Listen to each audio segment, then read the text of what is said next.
T'as déjà eu l'impression de plus avancer dans ta vie de foi?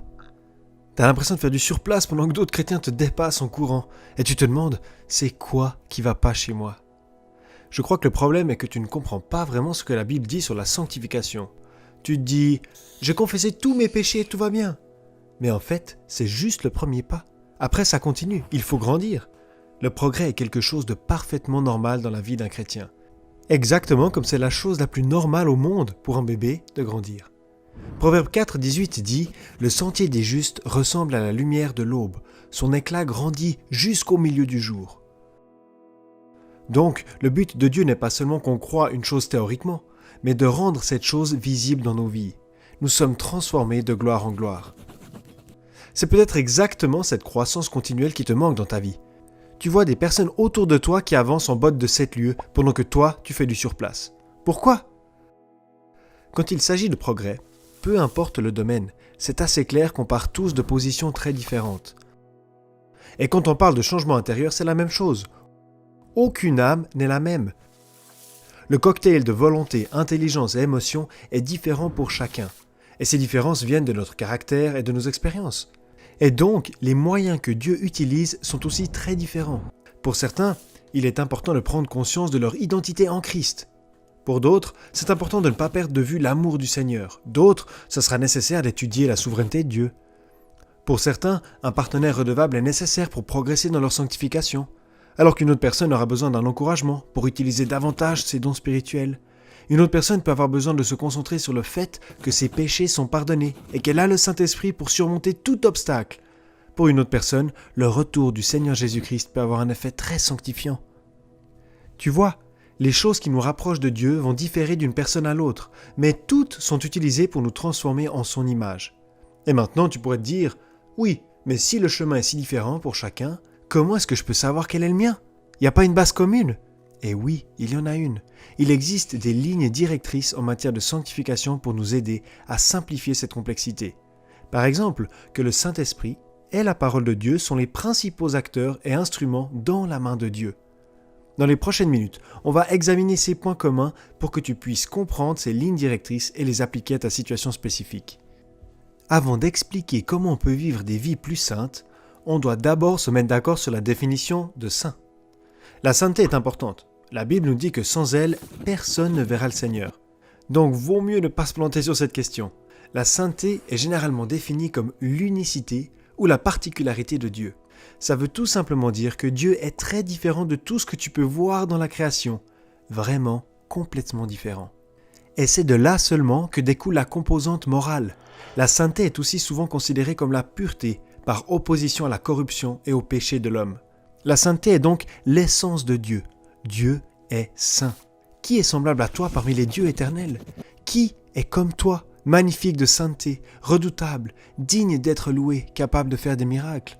Et cette unicité de Dieu se manifeste souvent comme une majesté inviolable, menaçante et effrayante, mais aussi comme une puissance d'attraction, de ravissement, de bienveillance et de bénédiction qui se manifeste dans le jugement, la justice et l'amour. Mais Dieu n'est pas seulement saint, il rend aussi saint. Tout ce qui entre en contact avec Dieu devient saint par définition. Par exemple, le peuple d'Israël, les prêtres, certains lieux de culte, des objets, etc. Alors que dans l'Ancien Testament, il pouvait vraiment s'agir de n'importe quoi, dans le Nouveau Testament, l'accent est mis sur une seule chose, l'homme. Dieu veut sanctifier les personnes. Regarde comment ça fonctionne.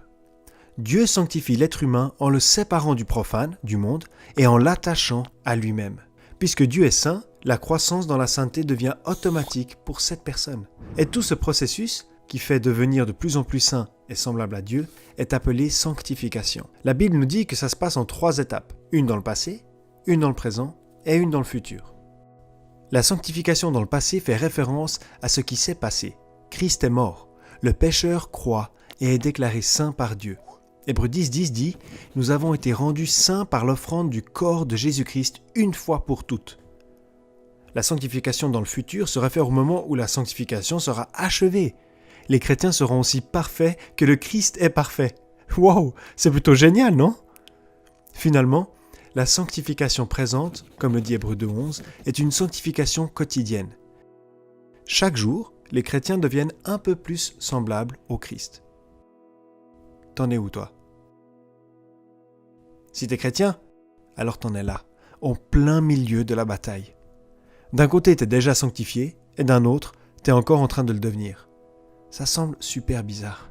On dirait plutôt, soit t'es en bonne santé, soit t'es malade. Mais c'est pas si simple. Voilà un exemple qui va t'aider. Voilà Toby.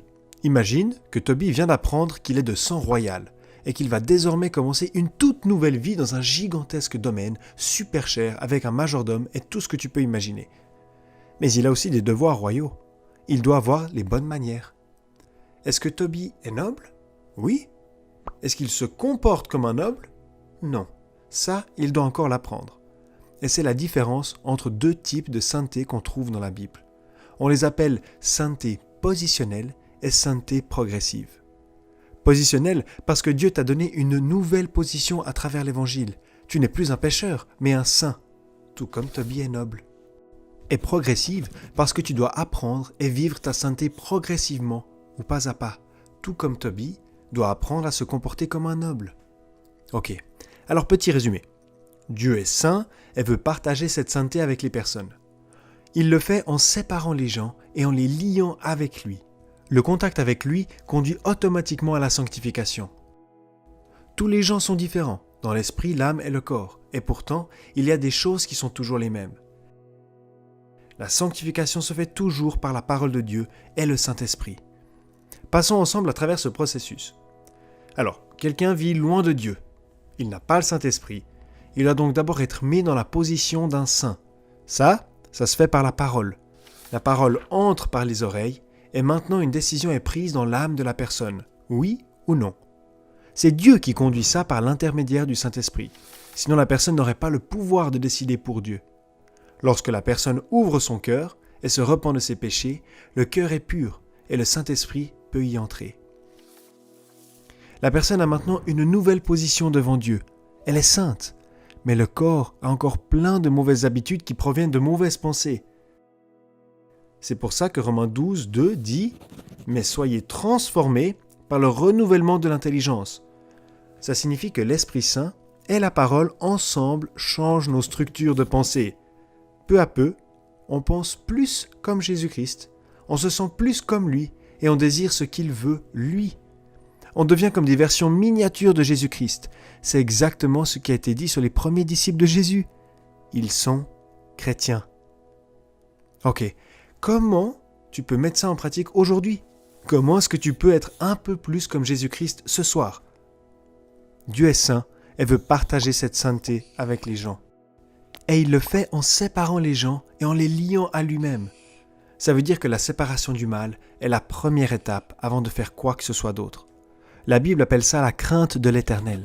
C'est la première leçon à l'école de Dieu. Si tu ne sais pas ce que ça veut dire ou comment l'appliquer, pas de problème. Regarde la vidéo dans la description. Et si tu as décidé de vivre dans la crainte du Seigneur, prends la parole de Dieu dans tes mains et demande au Seigneur de te parler par le Saint-Esprit. Le contact avec Dieu conduit automatiquement à la sanctification. Peu importe à quel point on est différent, Dieu utilisera sa parole pour travailler en toi, jour après jour, pour te faire devenir ce que tu es déjà, saint.